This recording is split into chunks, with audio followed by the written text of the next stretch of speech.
Eh bien, nous écoutons tout de suite Winter, qui va nous parler de Robert Edwin Howard. Eh bien, merci de me laisser la parole, Humberto, et C'est normal. je voulais commencer peut-être par te raconter un petit souvenir, en fait, au sujet d'une terre, effectivement, un petit peu lointaine, mais pas tant que ça, en fait.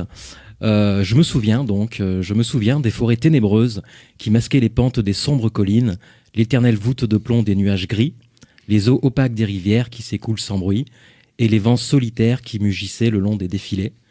Je me souviens aussi de cette morne perspective colline après colline, pente après pente, noircie d'arbres maussades.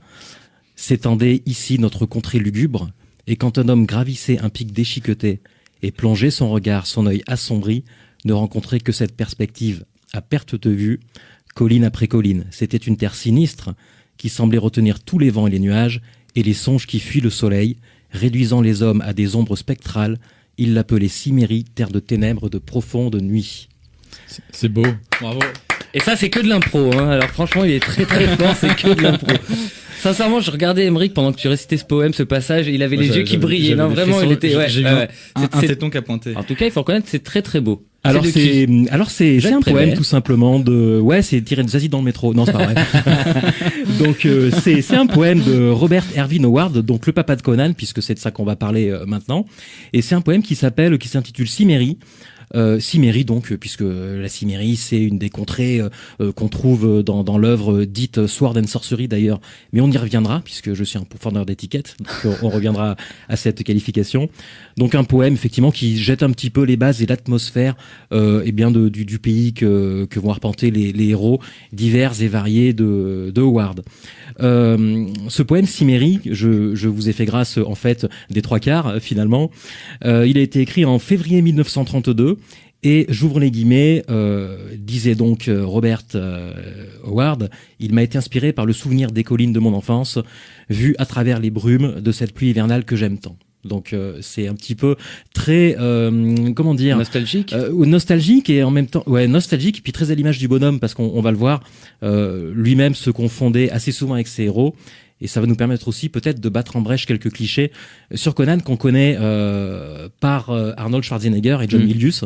On est aux antipodes de ce qu'on a pu voir à l'écran. Et ben tu crois bien parce que moi je suis un fan du film, hein, mais on est finalement assez loin de l'œuvre originale et c'est d'elle dont on va parler en fait.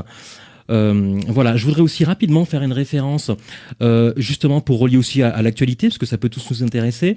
Glénat en ce moment prépare un boulot moi qui m'intéresse beaucoup, donc un compendium, un recueil de BD donc qui s'appellera a priori donc Conan le Cimmérien. 12 récits qui sont les récits les plus classiques, hein, la Reine de la Côte Noire, le Colosse Noir, etc. Le Phénix sur l'épée, que sais-je encore, et qui sera adapté par divers auteurs de BD donc. Également, il y a pas longtemps, la boîte Monolith, moi que j'aime bien, qui fait du wargame, du jeu de plateau, a sorti donc Conan, basé sur un crowdfunding qui a cartonné d'ailleurs, vraiment cartonné. Donc voilà, ça permet aussi de citer ce jeu de plateau qui vient de sortir, que j'ai testé il y a quelques jours avec des potes. Et moi j'ai joué Conan et j'ai tanné tout le monde, et ils se sont tous fait baiser. J'imagine ta satisfaction à ce moment-là. Ouais, mais c'est vrai qu'en fait le jeu est déséquilibré quand tu joues Conan, c'est un peu le Conan du film, et c'est vrai que les autres ils te regardent un peu, mais c'est ça qui est marrant aussi. Bon, bref. Également, bientôt sortira, même s'il est déjà accessible en bêta en termes de jeux vidéo, Conan Exiles, qui est un open world, hein, puisqu'aujourd'hui c'est quand même bien la mode de Funcom. Voilà un petit peu pourquoi l'actualité Conan. On parlera donc peut-être peu du film, un petit peu vers la fin certainement, et on va surtout revenir au papa de Conan, un petit peu à son histoire, etc. Donc on revient au début du XXe siècle. Howard, effectivement, c'est quelqu'un qui est né aux États-Unis, au Texas, en 1906, à Cross Plains. On va parler de ce territoire d'ailleurs, puisque il a vraiment infusé beaucoup d'imagination de Howard, et la plus connue, la plus aboutie de ses créations, pour moi elle est quand même sérieusement bien texane à divers titres, notamment dans la mentalité, donc c'est des choses qui peuvent être intéressantes. Il n'y a pas que Conan d'ailleurs chez Howard, hein. Il y a, je crois que tu le connais, hein, Kul le Conquérant. Ouais, je le connais, ouais, son prénom c'était Jean. Ouais, c'est ça, voilà, exactement.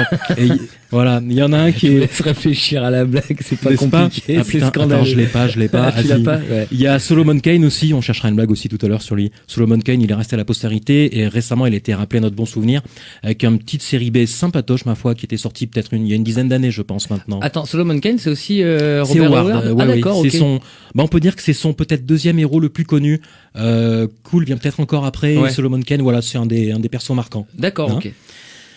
Donc Howard, bien étrange personnage donc qui a donné naissance à ce barbare païen et adorateur de nombreux dieux, donc Rome est le plus célèbre aujourd'hui, qui a donné naissance à des héros globalement on peut dire wagnériens et surtout qui a ciselé un style qui est assez brutal en termes d'écriture, mais avec une poésie qui est toujours là, âpre, sèche et rude, ça c'est sûr. Moi j'appelle ça un petit peu un espèce de lyrisme sur le fil de l'épée à deux mains. Et c'est en ça que, oui, c'est aussi de la littérature, n'en déplaise à certains, et Howard commence à être étudié, et ça il faut le savoir, et peut-être enfin va-t-on lui rendre peut-être un petit peu justice dans le monde des écrivains, qui est son premier monde pour moi. Donc ça c'est important. C'est ce que je aussi regardais un petit peu justement en préparant l'émission, en m'intéressant un petit peu à Howard, c'est qu'effectivement on est en train de, comme tu dis, de lui rendre un petit peu justice en termes d'écrivain et puis surtout par rapport à la richesse des univers qu'il a créés. Exactement. Un peu à l'instar de Tolkien, alors pas au niveau de Tolkien qui restera le pape de l'heroic fantasy. Exactement. Mais j'étais impressionné parce que effectivement, moi de Conan je ne connais que les films, les 3. Oui. Parce qu'il y en a un qui est sorti aussi avec faut Jason Momoa. Faut rester au premier. Faut rester au premier. Ouais. Mais du coup, c'est intéressant de voir ça. Et ce que j'avais vu, c'est que du coup, ces écrits, les premiers écrits, les a diffusés dans Weird Tales. Alors ça, on va en parler parce que c'était effectivement c'est hyper intéressant. Il fait partie de l'école Weird Tales, qui est moi étant passionné notamment d'impressionnisme, eh bien, il y avait le salon des refusés.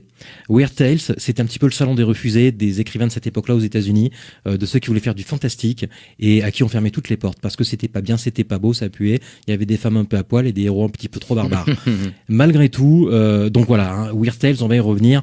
À la base, c'est un magazine en fait, et qui a servi un petit peu de un pulp même. C'était un pulp en fait, exactement. C'était un pulp et qui a servi un petit peu d'abri, de refuge commercial à des auteurs qui néanmoins ont pu publier, mais heureusement qu'il y avait Weird Tales effectivement.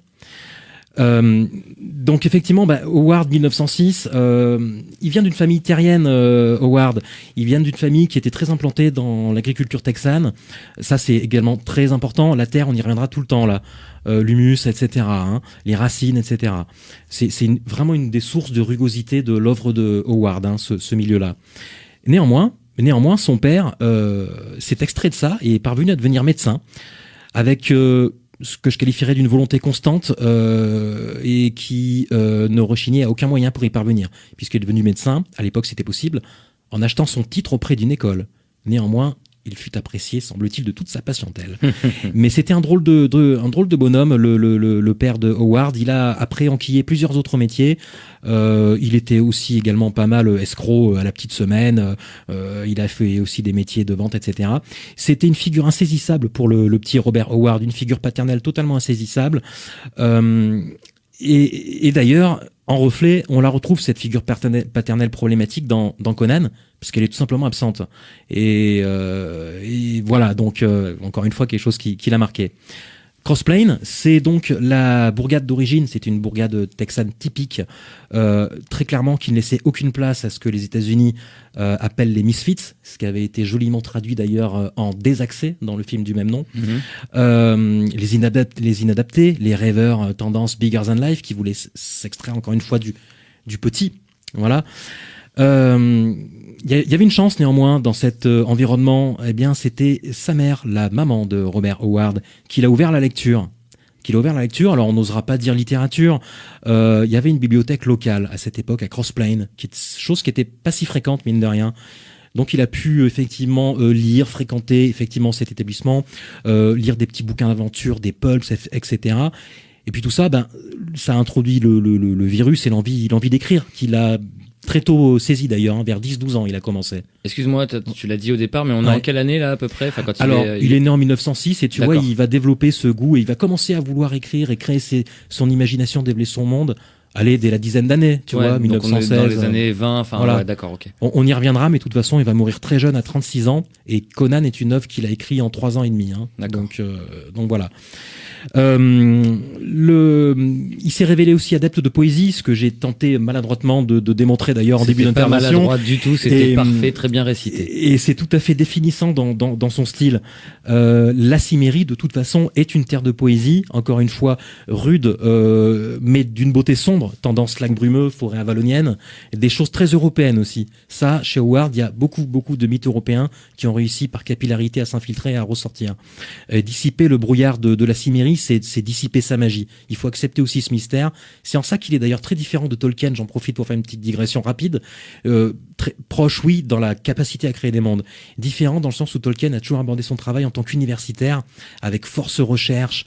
Tolkien a été capable de se poser la question pendant 2 ans de savoir si la lune qu'il avait décrite au chapitre 12 pouvait être à ce quartier-là au chapitre 54 du Seigneur des Anneaux. Donc on est dans une... Voilà. Et Howard, tout est plus spontané, plus machin, plus brut. Il y avait plus une liberté, justement, et puis peut-être plus d'imaginaire, en fait, finalement, que Tolkien, qui était, comme tu dis, un véritable académicien. Alors une liberté, je crois que tu as dit le maître mot, parce qu'il s'est octroyé toutes les licences, en fait, dans son écriture. Un héros avec un pot de bête et tout. Et voilà, exactement. Donc il a très tôt développé ce melting pot nourri aux sources de l'aventure, nourri aussi au récit historique. En se renseignant un petit peu, on se rend compte qu'après tout, ces sources d'inspiration, elles étaient assez comparables à celles qui ont nourri, par exemple, quelqu'un chez nous comme Alexandre Dumas, pour une œuvre aussi qu'on qualifie nous de cap et d'épée, mais qui est tout à fait comparable en termes d'influence et puis de rendu par l'auteur, de digestion de tout ça pour le rendre.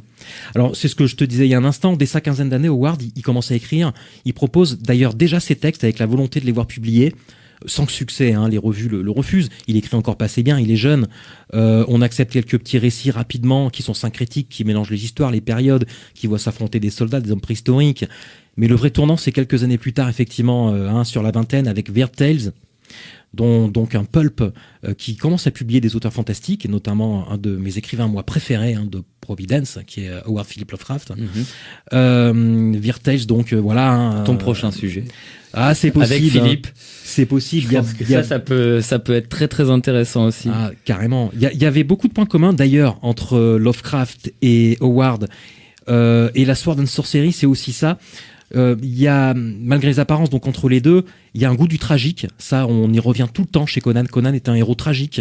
On reparlera de sa couronne qui surplombait un front plissé par les tracas, qui était la formule de description de Conan employée très souvent. Donc il y a du tragique, et qui caractérise aussi leur vraie vie, leur véritable vie respective. Elles sont très différentes, mais elles sont pas forcément joyeuses, on va dire. Howard et Philip Lovecraft et Robert Howard correspondront d'ailleurs tout au long de leur existence, et la mythologie lovecraftienne, ce qu'on appelle les grands anciens, ces abominations séculaires qui sont indescriptibles, c'est ce que Lovecraft appelle l'indicible d'ailleurs. Donc cette mythologie lovecraftienne, elle s'infiltre totalement dans Conan. C'est une des composantes qui le rend d'ailleurs unique, avec ses sorciers cultistes qui sont souvent voués à servir des déités noyées, tout droit sorties de la cosmogonie lovecraftienne qu'on connaît par ailleurs. On va pas parler de Cthulhu, mais on est en plein dedans en fait. Et Weird Tales, c'était cette école littéraire qui rassemblait donc ces fameux refusés du moment, moi je te dirais, et qui favorisa aussi cette fraternité, cette communauté d'amitié artistique et d'esprit. Il y en avait d'autres, il y avait Clark Ashton Smith par exemple, il y avait et puis quelques autres que j'oublie, que je vais pas perdre de temps à retrouver maintenant. Howard, alors, il fait pas qu'écrire, et ça c'est intéressant parce que ça nourrit également son œuvre. C'est quelqu'un qui a une vie sociale malgré tout, et il évolue au sein de son cercle d'amis de Crossplane, et notamment, il joue aux barbares, aux indiens, aux cow-boys, dans les bois. À 20 ans, ça les dérangeait pas. 20-25 ans, ils étaient à moitié à poil dans les bois à se courir après avec des épées à deux mains faites en bois. Ce qu'on fait tous les week-ends avec Sébastien. N'est-ce pas? Exactement. Et sauf qu'à leur époque, c'était pas filmé, eux. Alors, autant... Vous retrouverez la vidéo sur la page Facebook de Pop Campus. Alors autant dire tout ça, ça les rendait pas forcément aimables des voisins et des citoyens de Crossplane, mais enfin bref, le mot weird prend ici tout son sens. Finalement, avec tout ça, il n'aura jamais exercé de véritable métier, si ce n'est quelques petits boulots ici et là. Il a toujours été entièrement dédié à son art, à sa façon de vivre. Il a réussi à vivre petitement de ses publications, ça on peut le dire tout de suite, son succès viendra après sa mort, de toute façon. Ça, son héritage posthume, à titre posthume, c'est pour les héritiers. Quelque chose d'intéressant aussi, cette façon de vivre, notamment cette espèce de pratiquer la lutte avec les potes, de se frotter à la nature en permanence, cette jeunesse-là, très européenne aussi, nord-européenne aussi, qui rappelle des choses germaniques ou etc. D'ailleurs, on a fait des associations malheureuses avec tout ça, qu'on essaiera de démonter rapidement si on a le temps. C'est qualifié aujourd'hui de vitalisme héroïque. Et j'aime beaucoup cette définition parce qu'elle est parfaite pour Conan, le vitalisme héroïque. Moi, j'aime ça, plus encore peut-être que l'Heroic Fantasy ou la Sword and Sorcery, parce que pour le coup, ça veut vraiment dire quelque chose, au contraire du reste. Alors, la fin de l'histoire, c'est 1936. Et là, on vient à une des grosses fêlures du personnage. Sa mère, qu'il a vénérée, adorée, elle tombe dans un coma dont on sait qu'elle ne reviendra pas. Il est en pleine possession de ses moyens, notamment physiques et mentaux, puisque c'est un colosse qui écrit également avec talent. Il monte dans sa voiture, il prend un pistolet, il se tire une balle dans la tête, incapable de faire face à cette disparition à venir. Donc il tue avec lui tous ses héros à 36 ans. Il a consacré seulement 3 ans et demi à Conan, mais avec une œuvre qu'il a réussi à imposer dans cette faible période, cette courte période. Conan, on l'a déjà dit très vite, mais c'est un trait absolument caractéristique. C'est un héros en proie à la dépression, au doute, au questionnement permanent. Ça n'est pas le barbare qui défonce 3 portes avant de te demander si tu veux l'âge dans la figure d'abord et l'épée après ou l'inverse. Et encore, je l'ai dit tout à l'heure, son front plissé par sa couronne de tracas, ça reste une magnifique formule qui est popularisée par le début du film et également le début, effectivement, d'une nouvelle très connue qui est le Phénix sur l'épée. Il faut que vous sachiez quand même, chers auditeurs, que Winter a sa Bible Conan devant les yeux et il la lit mais tel le fanatique. Alors, par rapport à ça, effectivement, cette introduction de Conan, je voudrais simplement vous citer quelques lignes. Conan, sache, ô prince, qu'entre l'époque qui vit l'engloutissement de l'Atlantide et des villes étincelantes et celle de l'avènement des fils d'Arias, il y eut un âge insoupçonné au cours duquel des royaumes resplendissants s'étalaient à la surface du globe, tels des manteaux bleus sous les étoiles.